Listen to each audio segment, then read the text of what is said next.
My guests are Jackie Eshleman, Andrea Malmberg, and Abbey Kingdon-Smith, who all work with the Savory Institute, a worldwide movement to use livestock and holistic management to restore the world's grasslands. How y'all doing today?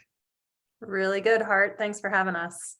Thank you for being here. This is exciting.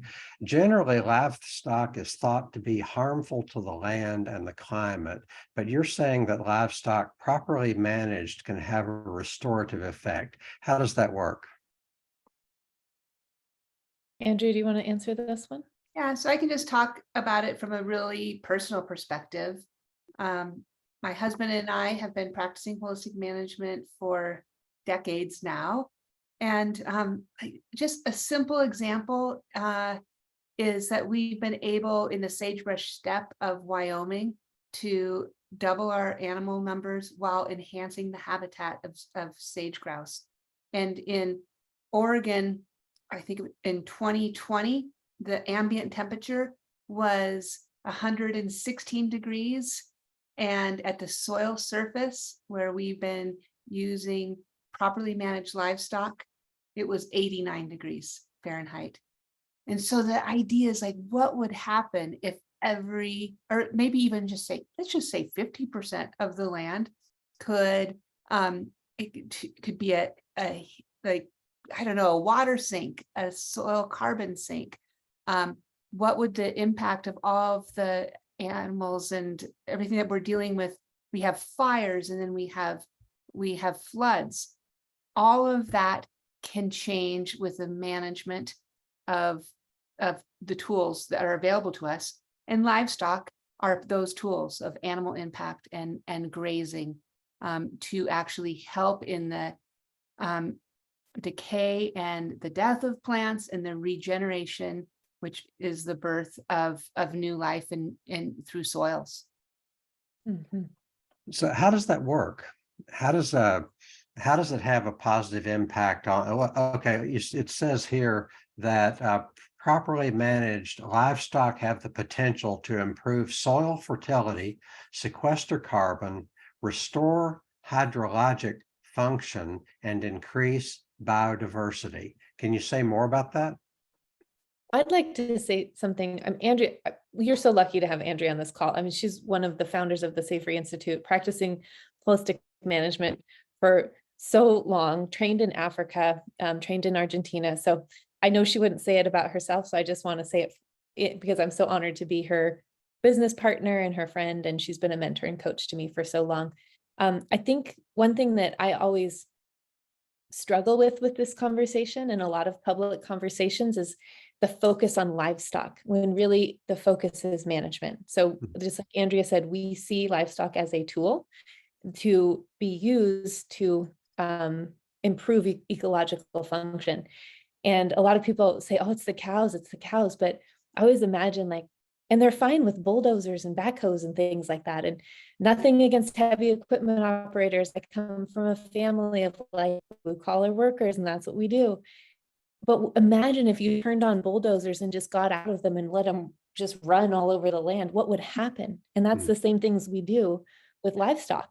Mm-hmm. And we think that, and they were like, oh, it's the bulldozer, it's the cow. We're like, no, it's the person who turned on the key and got out of the vehicle and just left it to run. So we want the conversation to be about management, but we feel the emphasis on livestock is this distraction. And I think when I look at the pattern of public conversation in our country these days, I feel like so much is a distraction when really we need to be talking about other things. So that's my thought on livestock. Great. Andrea? Tell me about your hub. You have a Savory a hub with the Savory Institute, which is its own little independent business underneath the Savory Institute. Your hub is called Abbey, which is Uplift, the voice of the ecosystem. And you all three work together in that hub. So tell me about your business. Anyone want to share? I can start. You're the right one, Abby. Okay. There's Savory hubs around the world. So we're one of more than 50 of these allies, and we're all united in our shared mission of regenerating the world's grasslands and its inhabitants through holistic management. So we believe as a network, as a global network, that regeneration is an outcome of holistic management and they are intricately linked. In fact, I was just on a call with Alan Savory, and I didn't realize this, but he and Rodale, was it Robert Rodale? They actually came up with the term regenerative agriculture. It was the two of them that created that term. And now it's been now, globally, we're trying to define this, what is regenerative agriculture? And I feel like our network should be leading that conversation of this is what regenerative agriculture is. And you can't create it without holistic management, in my opinion. So tell me about holistic management. Okay, well, now I wanted to answer your question about our hubs. Sure. So hubs are, I just wanted to give that global perspective that we are one of many. And our the function of our business is to teach holistic management, provide places where people can see holistic management in action. So land that is managed holistically, what is that like? What does it look like? And that's our responsibility to provide that in a specific context. So we're considering culture, we're considering ecology and economics, and that makes our hub unique from every other one. So we serve what we call the Pacific Intermountain West region. So that's California, Oregon, Washington, Nevada, but we do work in many other places. We're now working in South Dakota and Oklahoma. We have team members in Idaho. And so we're kind of struggling with our geographic identity, but we are deeply rooted on the West Coast, on the Pacific Coast. And so a Savory Hub does holistic management education and ecological monitoring, which is essential to managing any complex system because we need to know the outcomes of our actions. And the monitoring is how we know what direction our actions are leading us in. And Jackie leads ecological outcome verification for us as at the hub level. And she has a role at the Savory Institute on the global level as well. So all three of us have a local role and responsibility, and we also have a global responsibility or role that we play. So tell me about ecological monitoring, because up until recently, up until like a couple of years ago and prior to that, I would have thought, farming is one thing and ecology is another thing. So, but you're usually ecologically monitoring farms and ranches. So how does that work? Yeah, I think your perspective is common, right? I think that is the way that we've thought about agriculture for a long time. It's separate from, we as humans tend to think about ourselves as separate from the ecosystem. And so really ecological monitoring is a way to kind of bring that all together. And so through our ecological monitoring, it's called ecological outcome verification, so EOV. And we are essentially looking at indicators of ecological function, and so we look at the ecological processes through some indicators. And these are all things, this protocol was developed to be really friendly to farmers. So really anyone can do this monitoring. This monitoring is really looking at, how is the water cycle functioning? How are the plants photosynthesizing the energy from the sun? And how are the minerals cycling in the soil? And then how are the community dynamics? Like, is there an age structure within the plant life? Is there diversity there? So we're looking at all of these things in order to kind of give a score to ecological function. And I would say that the very interesting thing about our monitoring is we are associating our monitoring to the outcomes of people's practices. And so we're looking at management practices that people use, and we are kind of seeing how those play out. So how those management practices are affecting those ecosystem processes. And it's really useful in the way that it helps people make better decisions about their management practices. Can you give an example of how management practices affect ecosystems? Sure. Can I Yeah, just because so like somebody like Jackie helps us as, so we're called ranchers or farmers or whatever. I call myself as I make profit from raising livestock. That's my business, right? But the livestock I care for are regenerating the soil so I can be profitable. And so in holistic management, we create 2 grazing plans every year, a growing season and a dormant season, and they're never the same every year. They're not even as you anticipate that they will be planned, because it could be 119 degrees in June, which is the weirdest thing in the world, or you could have a huge flood, or you can have a fire. And so we are beyond adaptive. And so the data that Jackie and other people that do ecological outcome verification, it gives a farmer or a rancher who are really focused on livestock, right? Primarily. I mean, that's what is going to the sale barn.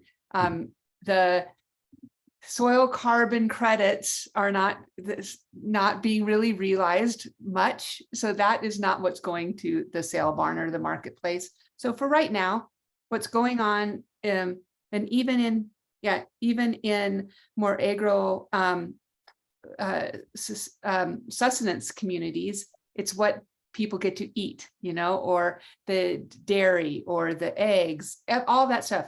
So that is the end part. That needs to be profitable, but that true wealth comes from the ability for us to be able to say, my water cycle isn't working well. I want to always say, somebody says, how much rain do you get? And I say, all of it. Right. Say what you mean by that. That's very important. Yeah. So the water that is just deluging our dear friends and partners, the ones that are really doing a great job, a lot of that water is going in to the soil, and it's going to prepare their place because they've prepared for that rain. It's not the rain you get, it's the rain you keep. Yep. So they have prepared their soil surface and their plant community to prepare for that.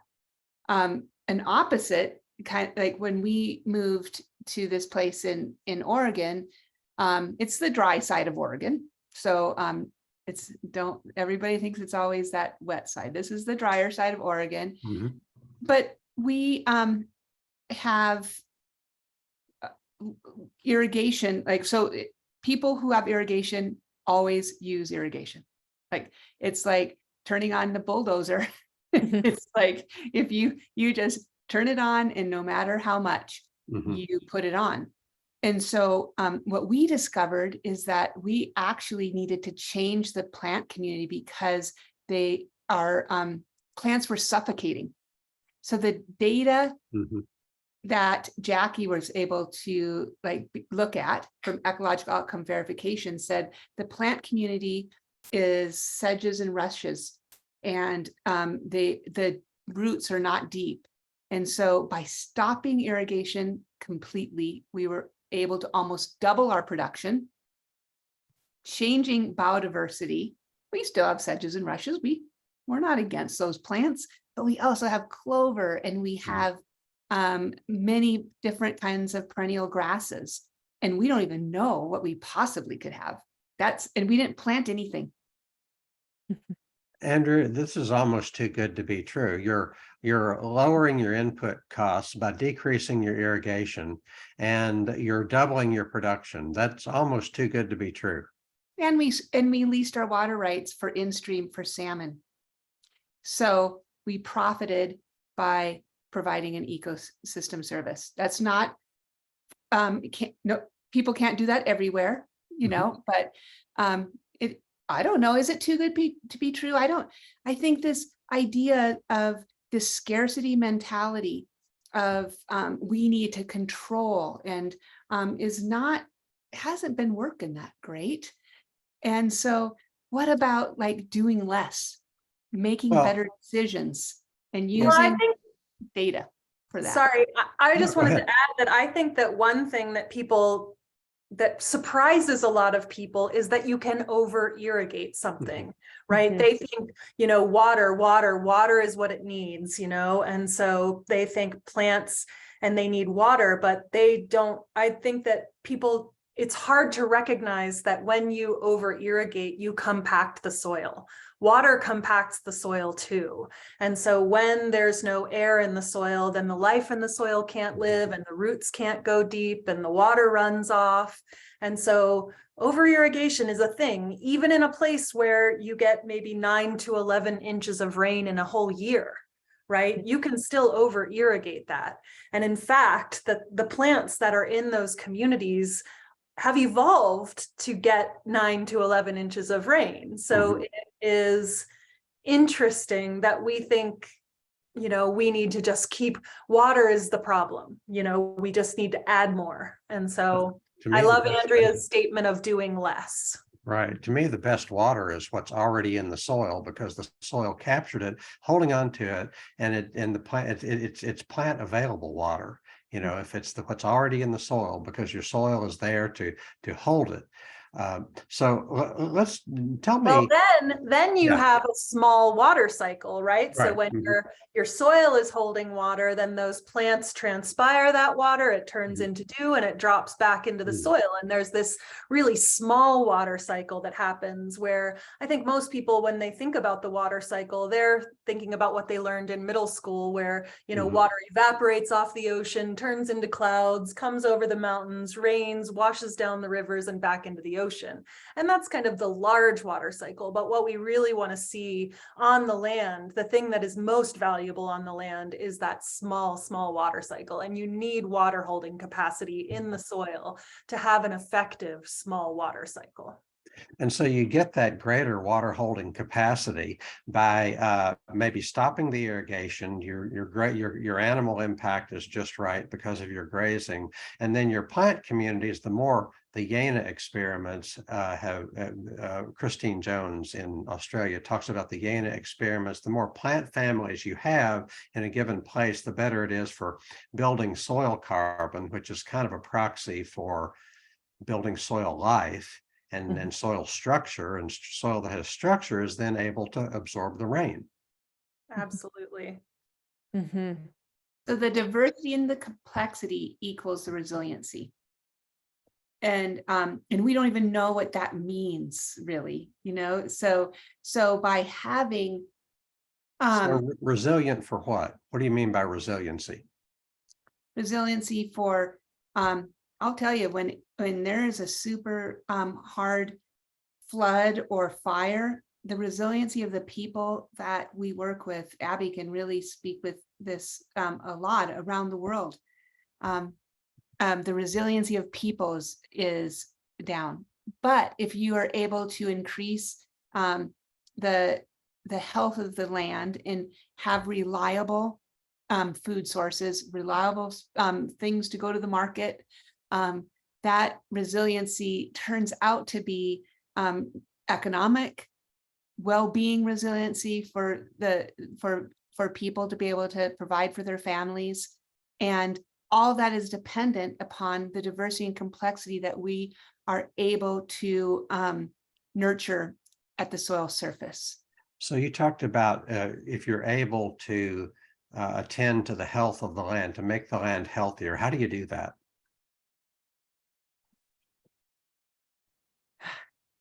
Decision making. Yeah, I know that, The answer.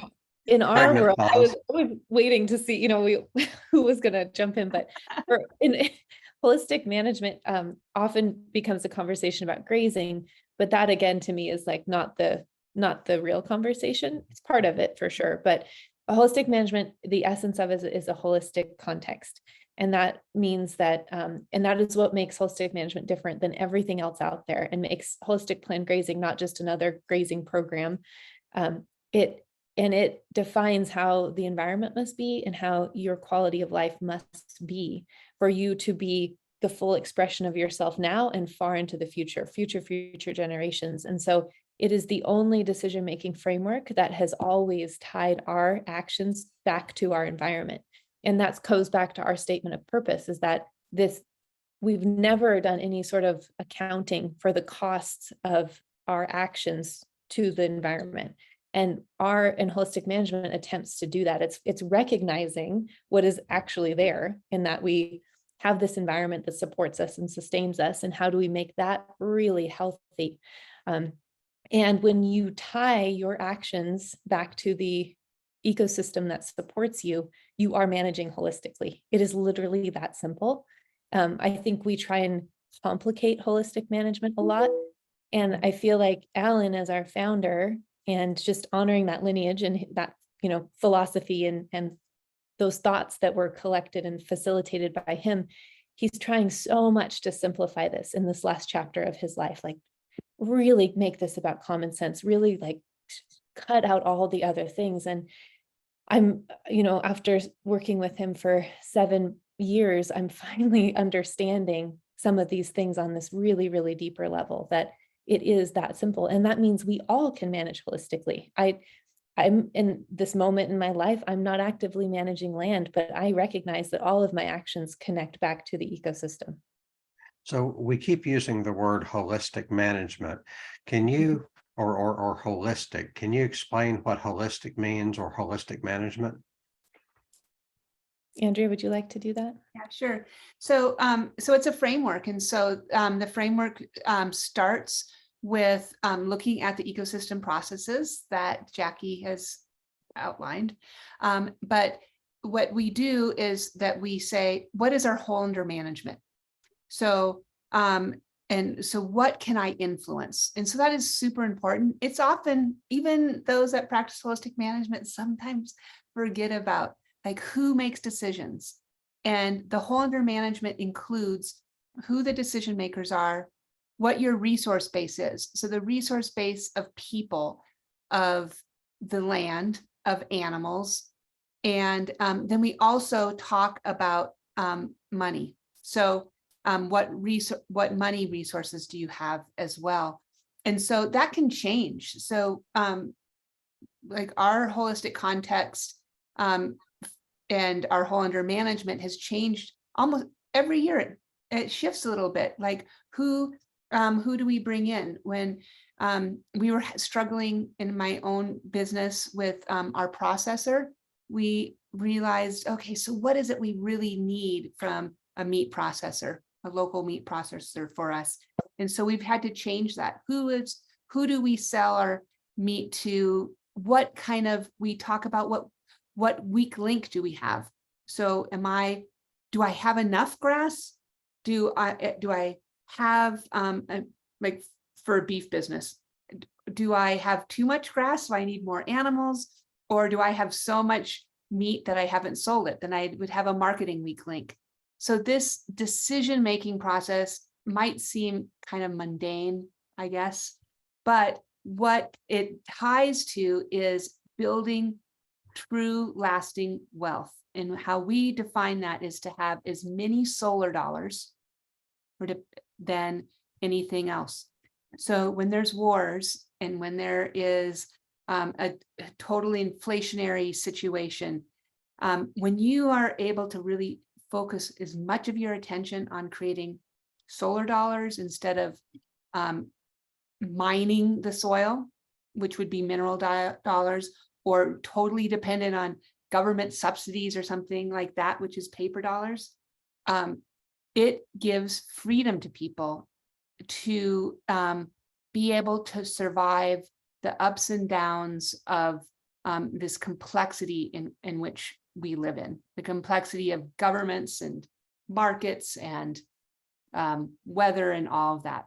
So to me, holistic management is a way to put a framework around how do I day to day, year to year, far in the future, create a landscape that will survive me and my children and my great grandchildren, as well as all that biodiversity that we need to make that happen. What is it that is, I mean, holistic management, is that something that the world needs now? What is it that, the world is kind of uncertain now? What is it about holistic management that could give certainty amid the uncertainty in the world? Personally, I feel really strongly about this. This is why I have really dedicated my life to holistic management and done this work as the global network coordinator, as the holder of a V. I believe that I hate the word empowers because it sounds like someone's granting someone else power, which is not what I'm trying to say. I think that it allows people to tap into their own power, and through that, there's a freedom that is given to people. And I think we are in a place right now where most people are not free. We have very oppressive systems that we've built and very extractive systems. And I think the way that that's playing out in the environment is just one expression of that. You could look in all different other type of lenses, social justice, other things. What's happening is a direct outcome of the things that we have built. How do our oppressive systems play themselves out in the environment? Well, I think it's extractive based. So you can see that the whole model is based on coming to a place, taking it over, taking everything you can from it and moving on, and leaving this kind of barren wasteland behind you. And living in a rural area, that's exactly what happened here. There was first an army fort, and there was a Native American boarding school that literally, wiped out culture and language here and attempted complete genocide. Then once we got that out, that was done. Then they came in for mining. So there was a gold rush here, then there was logging, and then all that's left. And so now we have a ghost town, and we have these struggling rural economies that don't have jobs, that depend on these other systems like these larger companies to buy from them. And so all of our resources go outside of our community instead of having a thriving local economy. So if I look around my area, I'm surrounded by ranches that sell to Cargill. And so these big trucks come in and they haul all the cattle out of this valley and they go somewhere else. We're trying to develop local food systems and be more resilient, but So Wendell Berry said, without strong local economies, the people have no power and the land no voice. So if that's true, then the converse is, if you have a strong local economy, then the people have power and the land has a voice. So you can help bring that to your region. that's our intention. That's absolutely our intention. And we do it by practicing in our own lives every day and designing our business in a way, and in terms of structures and how we hire and how we work together and all of those things. We don't want this to be something that happens somewhere else or at only a global level. This is happening in our own households, in our own lives, in our own business. But that is what we're here to do. That's our whole purpose. So let's talk about the day-to-day, week-to-week, month-to-month. I'll get to you, Andrea. But the day-to-day, what is it like working in ecological outcome verification, ecological monitoring, holistic management, working with land managers, et cetera? But Andrea was dying to say something. Andrea?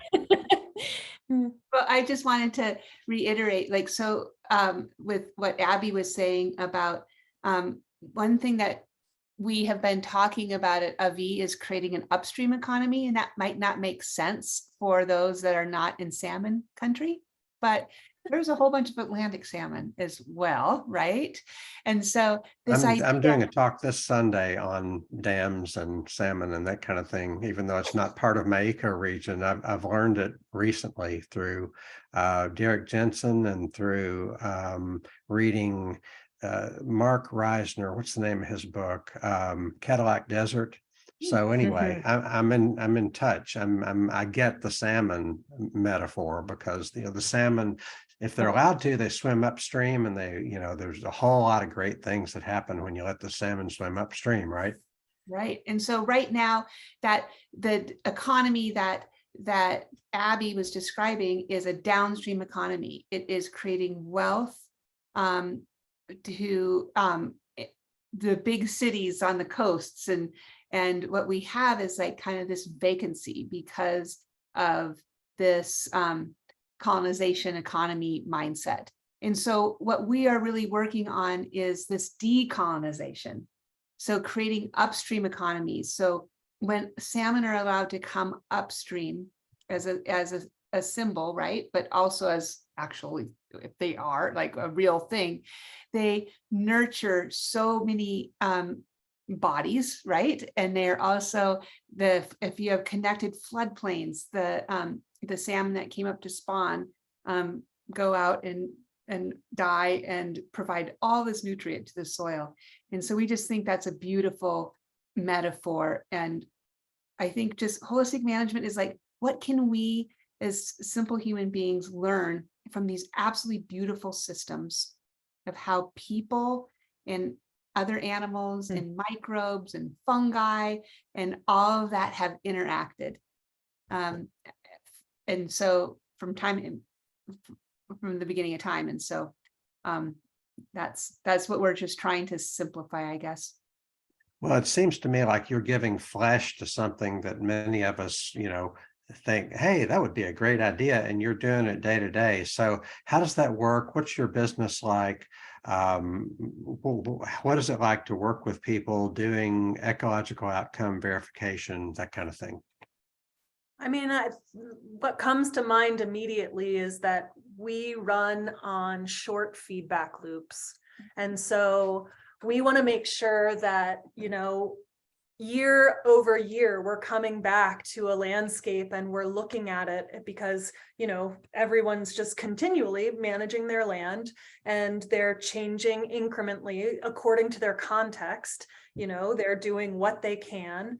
And so it's really important to come back year after year and say, okay, well, the first year I was here, there was tons of bare ground. And then you implemented this management practice. And here is the outcome of that. Well, if we want to step this further, like maybe the next outcome, we want to see litter on the ground or the plant spacing closer or, these outcomes. And so I help people see the outcomes they want to see, or the next best step, right? They get to make the decisions about how they get there because that's their context and it's very personal, but we want to help them find the direction they want to go in. So what is the next best step that someone can take? And so within our business as well, when we're working with producers, we want feedback from them. We're constantly reaching out and trying to work with our producers to make sure that we're serving them in the way that benefits them the most. In our a statement of purpose, we really are interested in people and all things being the full expression of themselves, from the landscape to the people to our businesses. And we really are working to rethink the way we were taught. We all grew up in this system. And so we were taught to be extractive, we were taught that this is just the way, manifest destiny and all of that stuff that was ingrained in all of us. And so to unlearn these systems that are so deeply ingrained and generational it's hard work. But it's so, so important. We cannot get out of this using the same tools in the same way that got us into it. We really have to rethink everything from the way we interact with people to the way we do business to the way we treat the land. It's all so, so important. So a couple of different questions at once, take your pick, but one question is how is agriculture or land management extractive? I usually think of extractive as pulling minerals out of the ground, but can agriculture be extractive? And the other question is, what does ecological outcome verification look at in the pasture? What are the things that you evaluate? I'll start with the extractive. First of all, I would say the income that comes into the whole of our society through agriculture is very top heavy, right? So the businesses have found these ways to be extractive from our farmers. They're selling them these chemical fertilizers and Yeah. big, huge tractors, and you have to get bigger, get out, and all of those messages. So from that, And fence row to fence row. yeah, and it's Yeah, really get bigger, get out. extractive. Christine Jones has this chart that shows Canadian farm. It's like the total revenue of Canadian farms going up, up, up, up, up. And then the profits kind of disappear. Well, yeah, Over the course of time. Yeah. Farmers over time have Farmer really, profits. Yeah, farmer they profits have have disappeared. yeah, So it's stayed there's very somebody's profits, but it's not farmers profiting from this system. And correct. so you're saying that up here are I'm not going to name names, but there are these big agribusiness corporations that sell the equipment, the fertilizer, the pesticides, et cetera, and the seeds, patented GMO seeds, and they are and they get to control Congress, and they are sucking all of the revenue and profits, and therefore all of the life out of the farms. Yeah, so that's absolutely. one level of extraction. I wanted to just to illustrate that point. I graduated from Cal Poly San Luis Obispo with a degree in animal science as my bachelor's degree when I was 22, young, ready to go. In that space, a leading agricultural college in the country, I was not told to be a farmer. That was like a joke. Like, you don't go to school to be a farmer. You go to school to do something with biotechnology or build something to sell to farmers, but you don't be a farmer. And I think that is because of what you just said. Where the money is not in the farming, it's the people who are pulling all of it from the farm. And the farmers have been sold this lie, right? The farmers were told you got to that feed the world. How are we going to feed the world? How often have you heard that? And it's like, is that your job to feed the world? Exactly. So feeding the world means overproduction. Overproduction means driving the prices down. Driving the prices down means driving the farm. Every marginal farmer gets driven out of business that year. If you're on the margin, then lower prices are going to drive you out of business. and then Right. there's And so much food waste. Like we don't have a food production problem. That's not the issue. And people, then so the farmers have been sold this lie, and then in turn they're using these chemicals on the land, which is killing the soil and killing their productivity. And it's a cycle, like everything else we just talked about. That's the system is so hard to move away from. And so really it's these people that have recognized that system is not working, and they're turning to this. But there's also extraction that can happen minerally from the soil through our practices. And so when we have extractive practices, I think a lot of ranchers are taught that you want to get every inch of grass out there. You want to, that's production on your animal, right? That you're going to get more out of your animal if you eat as much grass as you can. And then we get these overgrazed pastures and landscapes. And so really that's just mining minerals from the soil. And then we're buying minerals from, chemical minerals and things from these producers, and then we're dumping it back in the soil. And that's not even effective necessarily, because most of those things aren't really plant available because the soil is dead. So if the soil was alive and the biology was moving everything through, and we had a diversity of plants and they were all communicating and sharing, and that is what an active, productive system looks like. And that system can give back. There's nothing to give back from a system that has been extracted from. I just want to add to that a little bit in terms of just a practical thing. So we have all of these supply chain issues, right? And we don't have eggs. And it's like they're starting to kind of. Oh no, there's a war in Europe. We're going to not have enough chemical fertilizer or monoculture wheat. I'm sorry, go ahead. But I digress. Don't get me started. I know. I'm kind of getting started too. So, but what's so interesting is, so we have been, Tony and I started doing our assessment of our beef business and our lamb business. And so we've gotten charged for things like boxes now from our processor, and then this is just horrendous, but like get charged because there's no market for hides, so we get charged for that disposal. Mhm. So Abbey and Savory Mhm. Institute and Land to Market is really working on that component. But what's very interesting is that we haven't raised our prices at all for our beef, and our customers are going, what? Like, your beef is cheaper than what we can get at Walmart. Yeah. And so we tell them why. We increased our production. We are, as our soil gets healthier, we don't have to feed minerals to as much minerals. Like, for a while, we were like, it was, I don't know, like 15 cents a day of mineral supplement for our livestock. We don't have to do any spraying of pesticides or anything like that, because nature is starting to give it back to us.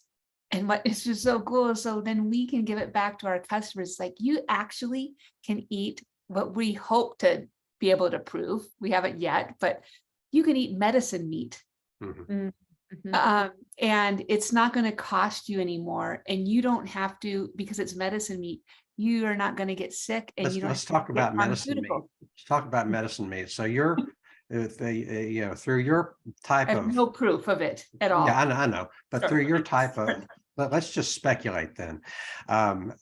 Through your type of regenerative agriculture, and it's not all about cows, okay, but the animals eat a diverse mix of forage, and that it makes them healthy and resilient.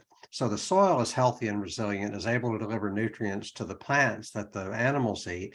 The animals eat that nutrition, and then presumably that makes the meat more nutritious, possibly even tastier, but it makes sense, right? Yeah. Is that the way it Yeah. works? Well, and there's this, I don't know if you've read any work of Fred Provenza.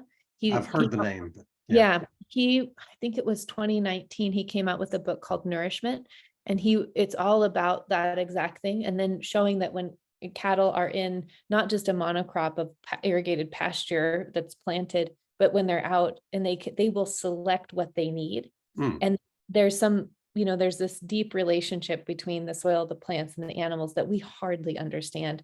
But when they're able to do that in that setting, this meat is so it's just a whole different product. And it's Alder Springs Ranch in Idaho that's doing the work, and they spoke at a Quivira conference, and I'm just amazed at their work. But they are herding cattle through forested lands that are like this, and people don't herd here anymore, and that's part of our problem.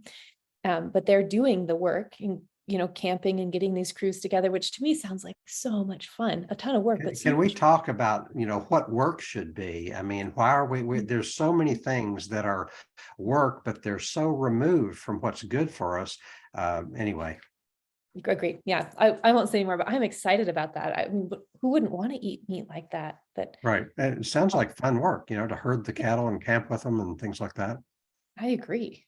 Well, and it's so I mean, the work they're doing is so amazing, and they're out, they're getting the cattle to exactly the place they need to be at exactly the right time. And that is everything. That is so meaningful, because they're so in tuned with the language of the land that they know where to go and when, and they know what plants are ready, and what the cattle need. And it's just, that relationship is so deep, and it's so hard to get that when you drop the cows off and you come back 3 months later and pick them up. You have no idea what's going on out there. Mm-hmm. Yeah. What else do you want to talk about? Well, I do need to talk a little bit about, like, I just think, so Alder Spring brings this to mind to me. So just as a company, Avi struggles with this idea of, like, how much do we get paid? We know that people, like, it's shocking to me about this industrial food system, like, when we don't have the workers and who the workers are, and an immigration crisis. And I mean, we could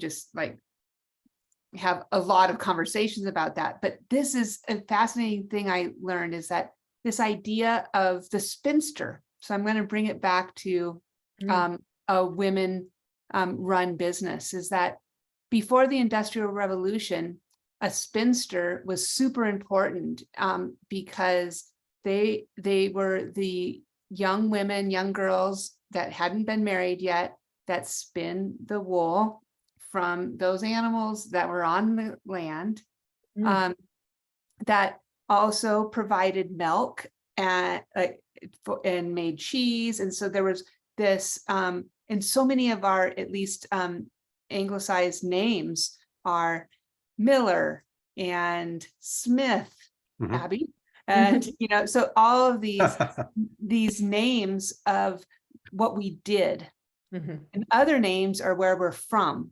and that is a very interesting thing for our white culture. So I'm only speaking of that, but so when industrialization happened, the word spinster became a woman who could not get married. And it was seen as a bad thing because all of that work of making cloth was put into an industrial setting, and was a really, and it continues to be, right, globally, a degrading, exploitive business. So I'm thinking about how do we start really thinking about our language and what these words mean, and how we can again decolonize our language to be back to the land, to learn from the people that have been on this land here much longer than I have. How can we stop that kind of boundary making that we've been so invested in for many years? Territorial. Yeah. That would be a great place to end the conversation, except I'm dying to hear you talk a little bit about the pasture management, what you look for in a pasture, and then we'll wrap it up. And I want to make sure we give people a chance to stay in touch with you. So let's talk about, ecological outcome verification, the short term, the long term. What are you looking for in a pasture, and how do you use that to monitor over the course of time? Sure. So we do short-term monitoring as well as long-term monitoring. In the short-term monitoring, we're looking at leading indicators of biological function. And so these leading indicators are live canopy abundance. So how well are these plants, how well is this field able to capture the sunlight and photosynthesize? We look at the abundance of microfauna. So this is in relationship to the mineral cycle. So how are these plants being desiccated? Are the minerals being pulled down into the soil? Is the dung being, scattered by dung beetles and drawn down into the soil? And then we look at, oh my goodness. So, and then we look at like capping, soil capping, water erosion. And then are the big, Jackie, I'll let you pick up, but the one that I think is so cool is bare land. Like that is we do not want to see, unless it's holistically, contextually relevant, to have bare soil, because that means that desertification is happening. And our whole mission is to reverse man-made deserts in the world. And so you'll see when Jackie does her monitoring, across each of the 4 ecosystem functions, if you see, lots of space between plants, that is going to bring your score way down. And anything else, Jackie? Yeah, so we look at functional groups in the plants. So we break it up into 4 different functional groups. So it's warm season grasses, cool season grasses, forbs and legumes, and then trees and shrubs. And those are in functional groups because they literally play different functions in the ecosystem. And when all of those functional groups are present, the ecosystem tends to be more diverse and functioning more appropriately. And then we look at different kinds of species, whether it's like a rare, contextually desirable species or an undesirable species, meaning that is this a species that is either pulling the succession down into a lower form of succession, or it's taking over the landscape for some reason. That's also just an indicator. Why would that plant be, that's an indication that you need to pay attention to what's happening here, because the land is trying to tell you something by these plants taking over, because there's interaction there going on.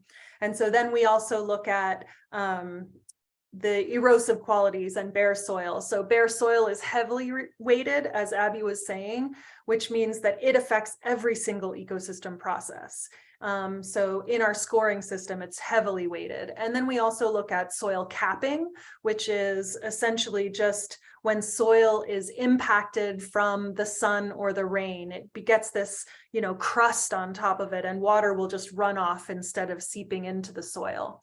And then we look at wind erosion, is the wind just blowing the soil away, or water erosion, is it being washed away? So those are the leading indicators. And then in long-term monitoring, we look at lagging indicators. So short-term monitoring happens every year, and long-term monitoring happens every 5 years, because those indicators take a little longer to change. So the things that we're looking at are biodiversity. So what is the percent of cover according to a functional group as well as an individual species? So how much of this plant or this functional group is in the field? How much bare soil in comparison is there? And so we're looking at, bare soil, litter cover, and then what plants are there. And then we also look at water infiltration, and then we also take soil samples. So we're looking at soil health, we look at carbon capture and a bunch of different metrics in our soil samples, but also, what is the biodiversity of the microbes in the soil as well, because you need biodiversity in all things, including the soil life. And then you're looking for, like the litter, you're looking for how quickly is it getting worked back into the soil, right? And that's we're looking at how much is there. So is it there? Is there plant litter is what we're talking about. So is there plant litter covering the soil? And then we look at kind of underneath that at the interaction between the soil and the litter. Is it decomposing and breaking into soil? And so we want to see that mineral cycle really, really functioning, so that, out here in the West, it's a very brittle it's a much more brittle environment. And in a brittle environment, there's two different kinds of decay that happens. There's a chemical decay, which is kind of oxidation of the nutrients and carbon in a plant.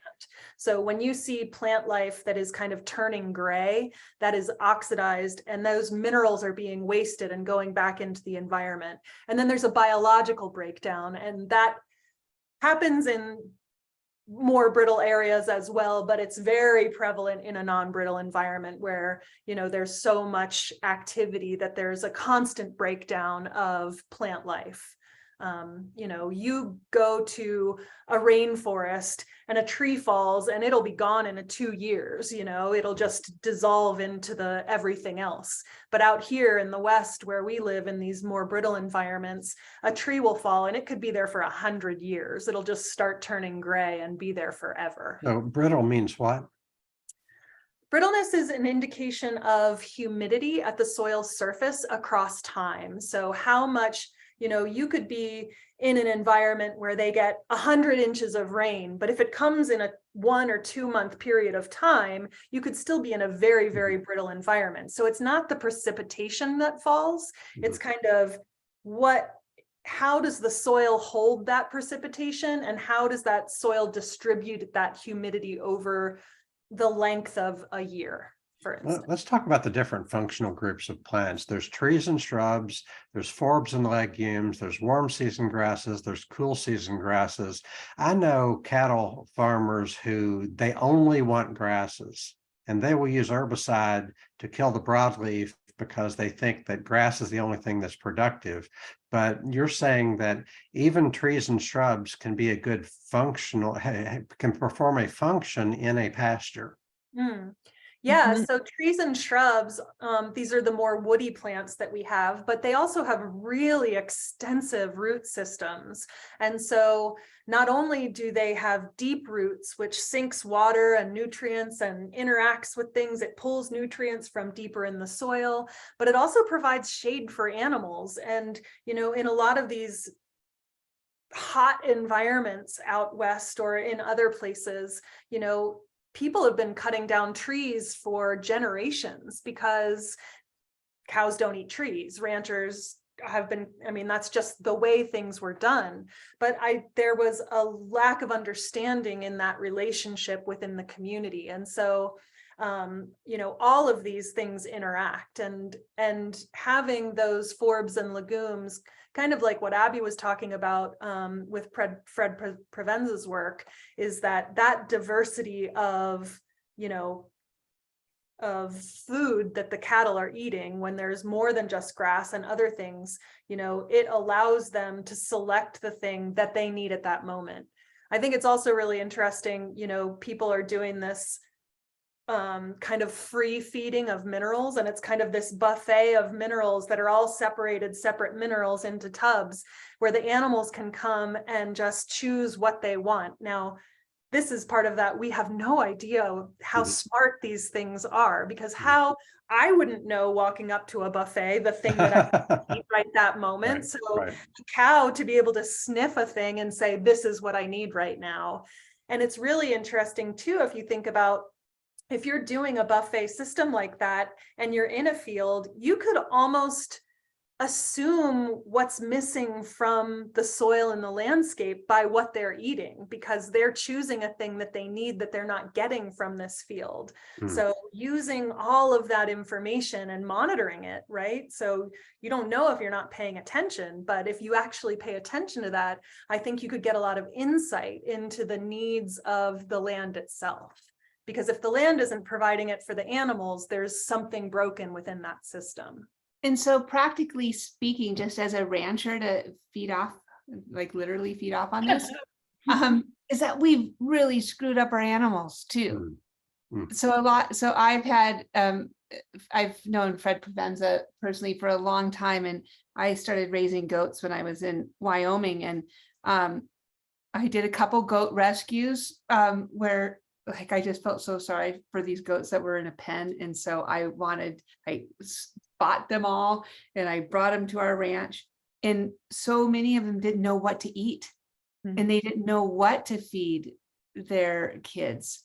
And that is like, and I've known people that have gone to a big dairy to pick up a dairy cow that didn't produce well enough. And you know, for an industrialized dairy, and just wanted to bring it home to have they had coal calves or something like that. We're going to So have to continue this conversation very soon.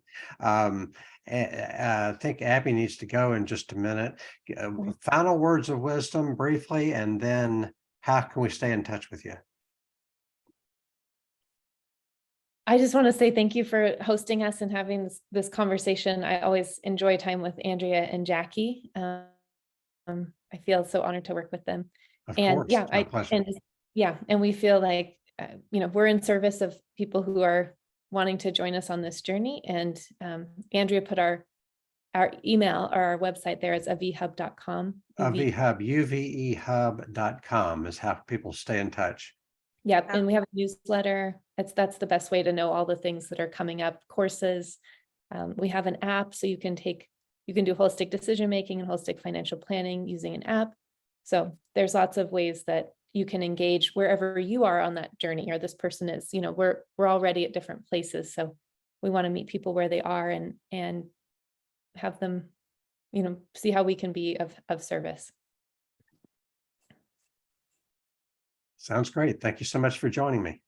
Thank you so much, Hart. Thank you. Thank you. Hart. Thank you. Okay.